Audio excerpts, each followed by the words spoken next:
E no próximo sábado vivenciaremos o Dia de Finados, dia de oração e memória pelos nossos entes queridos que já partiram. Vamos entender agora nessa entrevista a importância desse dia. E para falarmos um pouco mais e saber sobre a importância dessa data para a igreja e para os cristãos, nós vamos conversar agora com o Padre Antônio Barbosa. Padre, muito obrigada pela disponibilidade em estar conversando com a gente sobre essa temática. É uma temática de grande importância para a nossa fé, para a nossa caminhada, né? E para você que está nesse momento participando conosco desse programa Em Tuas Mãos. A gente celebra, né? Celebra para poder encontrar consolação e celebra também para fazer memória, né? Dessa pessoa que foi de grande importância, né? Em nossa vida. Quantas pessoas já falecidas que a gente deve, não podemos dizer assim, bem materiais, mas palavras de conforto, né? A gente deve a essa pessoa, né, coisas maravilhosas. Ela participou do nosso crescimento, tanto humano como também espiritual, né? E a gente nesse dia celebra com fé, com amor. E como essa data do Dia de Finados, ela se relaciona com o Dia de Todos os Santos, que é celebrado no dia 1º de novembro, um dia antes do Dia de Finados? Porque a igreja tem consciência que existem muitas pessoas santas, maravilhosas, que nunca vão ser reconhecidas pela comunidade e pela igreja, né? Então é mais do que justo também celebrar nesse dia essas pessoas, né, que marcaram história, que marcaram presença em muitas vidas, né, que deixaram testemunho maravilhoso, que a gente nem consegue mais lembrar, e às vezes nem era de igreja, mas era uma pessoa íntegra, uma pessoa justa, uma pessoa, né, jamais capaz de fazer nada para ofender, para machucar um ou outro, né? Então também celebra de todos os santos. E no outro dia de finado, é fazer memória dessas pessoas queridas que marcaram a nossa história, né? Porque para nós a morte não é um fim, a morte é uma passagem. E hoje, a gente olhando alguns homens de ciência, tudo que é grande tem 3 momentos. E a vida que é grande também, a vida tem 3 momentos. O primeiro momento da vida é no ventre materno. Às vezes, o máximo 9 meses, mas pode ser antes, né? E depois do ventre materno, na terra, nasce. E o nascimento de uma criança é uma morte. Para o ventre, ela morreu, saiu daquele habitat que ela estava, né? E nasceu a mesma pessoa para a terra.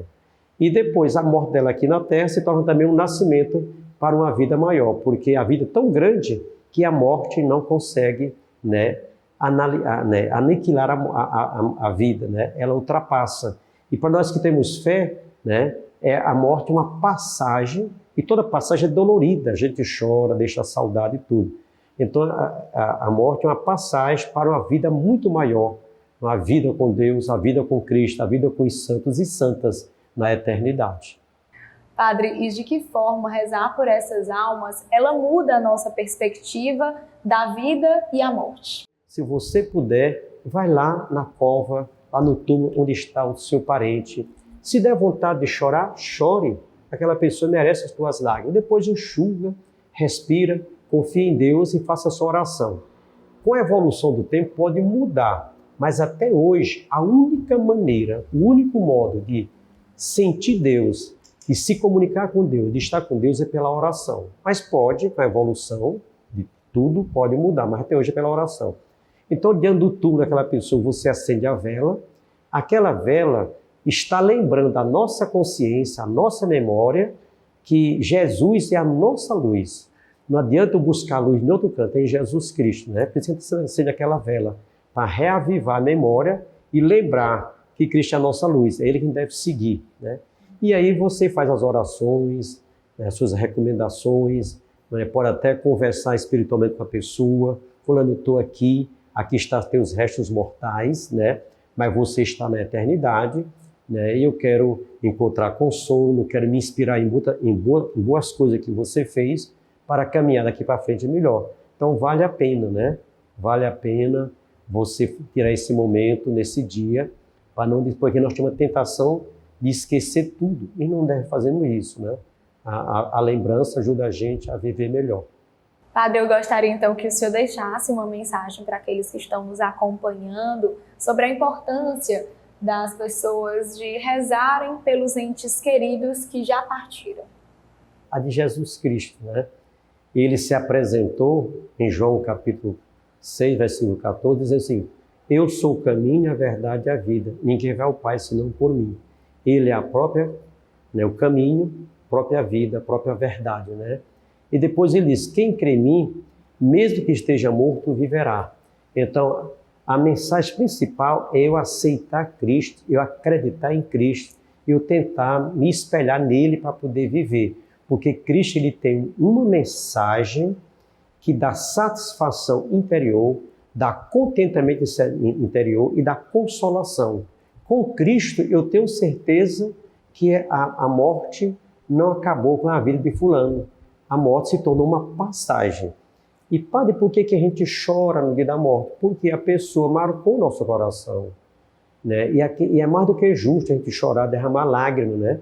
Porque era uma pessoa querida. Depois, na fé em Cristo, na fé em Deus, a gente levanta a cabeça e se sente consolado, agraciado, porque a partida dela depois é a nossa partida também.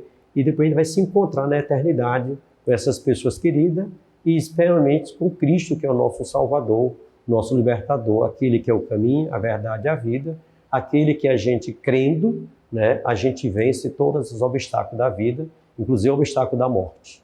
Padre, gostaria mais uma vez de agradecer por sua disponibilidade, esclarecer sobre essa temática que é tão importante, né, para a nossa igreja e para nós enquanto cristãos. Obrigado a você, Joyce.